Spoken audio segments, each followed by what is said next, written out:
জমজম কূপে পানির নিচে হঠাৎ করেই দিগ্ভ্রান্ত ডুবুরিরা। পুরোপুরি কাজ করা বন্ধ করে দিল হাতে থাকা কম্পাস।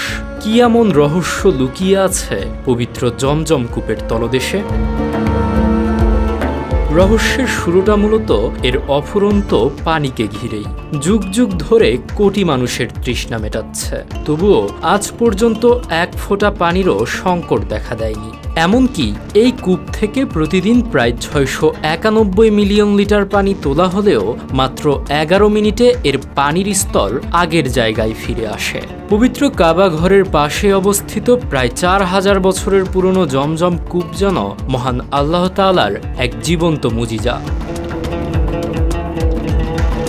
কিন্তু এই অফুরন্ত পানির উৎস আসলে কোথায়? এর রহস্য উন্মোচনে 1979 সালে সৌদি বাদশাহ খালিদের নির্দেশে কূপের গভীরে নেমেছিলেন একদল পেশাদার ডুবুরি। আর সেখানে তারা যা দেখেছিলেন তা তাদের রীতিমতো অবাক করে দেয়। আমাদের ভিডিওগুলো সিলেট থেকে দেখছেন আমিনুর রহমান ইমন, চাঁদপুর থেকে দেখছেন মোহাম্মদ জিরোম্যান, ভারতের পশ্চিমবঙ্গ থেকে দেখছেন আসকাম ফারুক, ইমদাদুল হাসান দেখছেন নরসিংদী থেকে এবং বরগুনা থেকে দেখছেন মোহাম্মদ শাওন ইসলাম জয়। আপনি কোথা থেকে দেখছেন তা জানিয়ে দিন কমেন্ট বক্সে। ডক্টর ইয়াহিয়া খোসাকের তত্ত্বাবধানে ডুবুরিরা টর্চ লাইট হাতে প্রায় আধা ঘন্টা কূপের তলদেশে অবস্থান করেন।